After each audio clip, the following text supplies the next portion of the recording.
সবাই ভাবে এদের লাইফটা কত সুন্দর, তাই না? হাসছে, খেলছে, কুদছে, মজা করছে, কত ভালোভাবে এদের দিনগুলো কাটে। আমরা যে এত এত ভিডিও বানাই, সমস্ত ক্রিয়েটারদের কথাই বলছি। আমরা যারা ভিডিও বানাই তাদের ভিডিওর পিছনে যে কি চলছে সেটা কেউ দেখতে আসে না।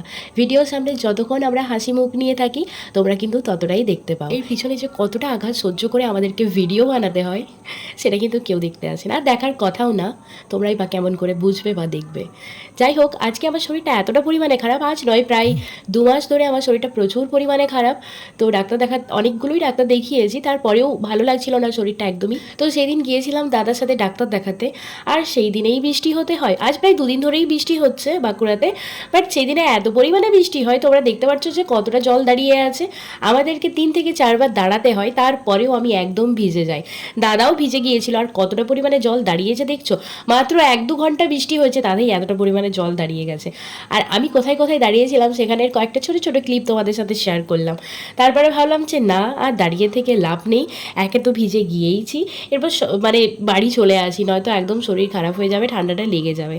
তো সেই ভিজতে ভিজতেই বাড়ি চলে এলাম ডাক্তার দেখিয়ে। কোনো ওষুধপাতি কিনতে পারিনি। বাড়িতে এসে দেখি মা অনেকগুলো রান্না করেছে, বাট এইগুলো রান্না আমার অতটা ভালো লাগে না। লাউয়ের পোস্ত করেছিল, এইসব আমার অতটা পছন্দ হয় না। তো আমি এই শাক টাক এইসব দিয়েই ভাত খেয়েছি। তার আগে কটা ফল খেয়ে নিলাম, এই যে ফলগুলো আর এই যে বোঁদা নিয়ে বসেছি। আরও দুটো ফল আমার কাছে রয়েছে, যদি খেতে ইচ্ছে করে তাহলে ভেবেছিলাম খাবো, বাট খেতে পারিনি। এই ভাত আর মাংস দিয়েই আমি আমার লাঞ্চটা কমপ্লিট করেছি, কারণ একদমই ভালো লাগছিল না অন্য খাবারগুলো খেতে, পোস্ত। আমার শরীর খারাপের দিনগুলোর একটা ভিডিও তোমাদের সাথে শেয়ার করলাম। তোমরা কোন কোন জায়গা থেকে আমার ভিডিও দেখো এটা কমেন্ট করতে ভুলো না, ঠিক আছে? টাটা।